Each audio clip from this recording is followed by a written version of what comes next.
పౌరుషాల గడ్డ పల్నాడులో ఎన్నికల సమరం ఉత్కంఠ రేపుతుంది. మాచర్ల సెగ్మెంట్ దాడులు ప్రతి దాడులతో దద్దరిల్లుతుంది. గురజాల నియోజకవర్గం సవాళ్లు ప్రతి సవాళ్లతో హోరెత్తుతుంది. ఓడిపోతే రాజకీయ సన్యాసానికి సిద్ధమా అని గురజాల టీడీపీ అభ్యర్థి ఎరపతినేని విసిరిన సవాల్ను వైసీపీ ఎమ్మెల్యే కాసు మహేష్ స్వీకరిస్తున్నట్లు ప్రకటించారు. ఆ ఇద్దరు మాటకు కట్టుబడి ఉంటే ఎలక్షన్ రిజల్ట్ తర్వాత వారిలో ఒకరు పొలిటికల్ స్క్రీన్ పై కనిపించకుండా పోయే పరిస్థితి కనిపిస్తుంది. అసలు విజయంపై వారిద్దరికి అంత ధీమా ఏంటి? గురజాలలో మారిన పొలిటికల్ ఈక్వేషన్లు ఎవరికి కలిసి వస్తాయి?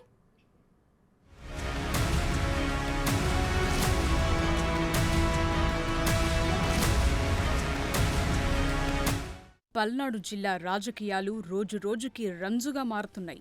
సవాళ్లు ప్రతి సవాళ్లతో హాట్గా మారుతున్నాయి. గురజాల నియోజకవర్గంలో వైసీపీ ఎమ్మెల్యే కాసు మహేష్ రెడ్డి, టీడీపీ అభ్యర్థి మాజీ ఎమ్మెల్యే ఎరపతినేని శ్రీనివాసరావులు వరకు అభివృద్ధికి సంబంధించిన అంశంపై ఒకరిపై ఒకరు విమర్శలు చేసుకున్నారు. ఎవరి హయాంలో నియోజకవర్గం అభివృద్ధి చెందిందో చర్చకు రావాలని ఎరపతినేని సవాల్ చేశారు.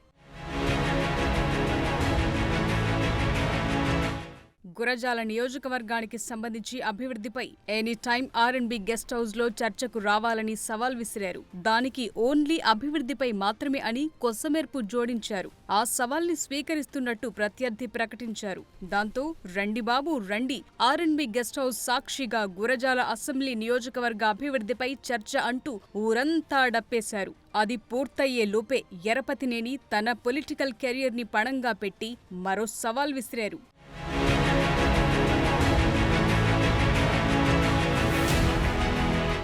గురజాల నియోజకవర్గం పిడుగురాళ్లలో మాట్లాడుతూ ఈ ఎన్నికల్లో తెలుగుదేశం పార్టీ తరపున తాను ఓడిపోతే రాజకీయాల నుంచి తప్పుకుంటానని, నువ్వోడిపోతే రాజకీయాల నుంచి తప్పుకుంటావా అని కాసు మహేష్ రెడ్డిని సవాల్ చేశారు. ఏ విషయం స్పష్టం చేయటానికి గంటసేపు టైం కూడా ఇచ్చారు. ఈ కాసు మహేష్ రెడ్డి గతంలో కూడా నేను ఒక సవాల్ విసిరాను. మరలా మీడియా ద్వారా ఈరోజు మరలా ఒక సవాల్ వేసుకుంటున్నాను. నేను పెట్టిన వ్యక్తిగతమైన సూపర్ 6 మేనిఫెస్టో దాని మీద విమర్శలు చేస్తున్నాను. నువ్వు నేను విమర్శలు చేసుకోవటం కాదు, నేను విసిరే సవాల్కి నువ్వు ఆన్సర్ చేయాలి.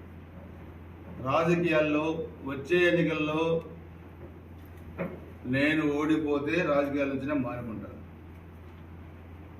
నువ్వు ఓడిపోతే నువ్వు రాజకీయాలు మానుకుంటావా? నీకు నాకు ఇదే సవాల్. నీకు దమ్ముంటే 1 అవర్లో దీనికి సమాధానం మళ్ళీ మీడియా ద్వారా చెప్తాను. ఇద్దరం కట్టుబడి ఉన్నాం. ఇద్దరికి ఎవరిలో ఏది జరిగినా ఇదే చివరి ఎన్నికలు కావాలా? నీకు దమ్ము, నాకు దమ్ము ఉందన్నావు కదా, 1 అవర్లో రిప్లై మీడియాకి రిలీజ్ చేయి. నీ దమ్ము ఏంటి ఎప్పుడు తెలుస్తాయి. తెలుగుదేశంలో డబ్బు ఉంటే నాకు దమ్ము ఉందన్నారు. మా జగన్ నాకు దమ్ము ఇచ్చాడు. నీ దమ్ము తేలాలి, ఇప్పుడు తేలాలి. 1 అవర్ నీ టైం ఇస్తున్నా.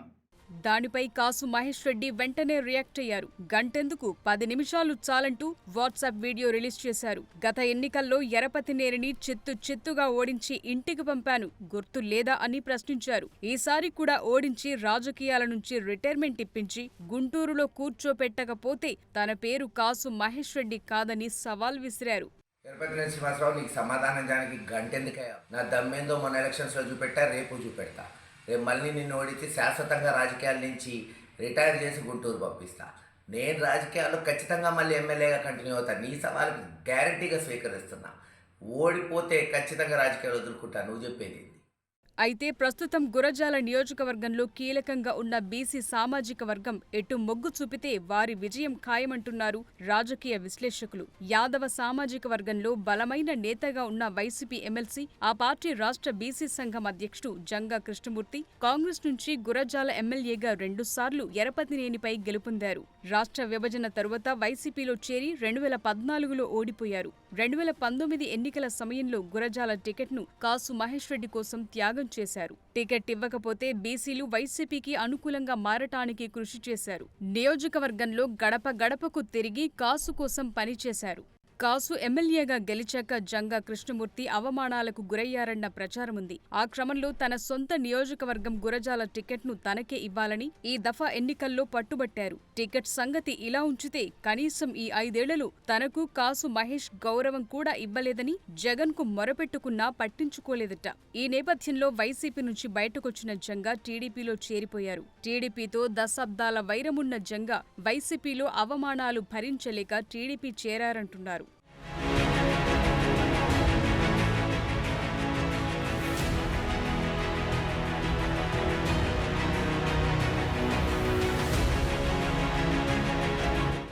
ఎమ్మెల్సీ జంగా కృష్ణమూర్తికి టీడీపీ అధికారంలోకొస్తే సముచిత ప్రాధాన్యత ఇస్తామని చంద్రబాబు హామీ ఇచ్చారట.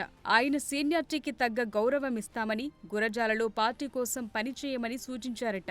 దాంతో ప్రస్తుతం ఆయన ఎరపతినేని శ్రీనివాస్ విజయం కోసం కృషి చేస్తున్నారు. నియోజకవర్గంలో ప్రతి ఒక్కరికి వైసీపీ చేసిన అవమానాన్ని, అన్యాయాన్ని వివరిస్తున్నారు. దీంతో గురజాల ముఖచిత్రం మారిపోయింది.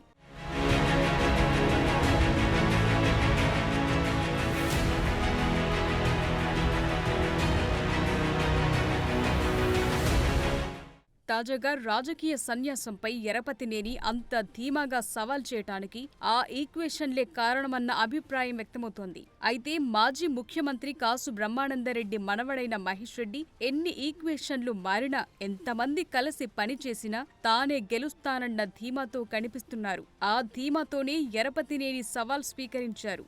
ఏదేమైనా రేపు ఎలక్షన్ రిజల్ట్స్ తరువాత ఇద్దరిలో ఒకరు పొలిటికల్ స్క్రీన్ మీద నుంచి సైడ్ అయిపోవాల్సి ఉంటుంది. మరి వారు మాటకు కట్టుబడి రాజకీయ సన్యాసం తీసుకుంటారో, ఎన్నికల హామీల్లా సవాల్ని గాలికి వదిలేస్తారో చూడాలి.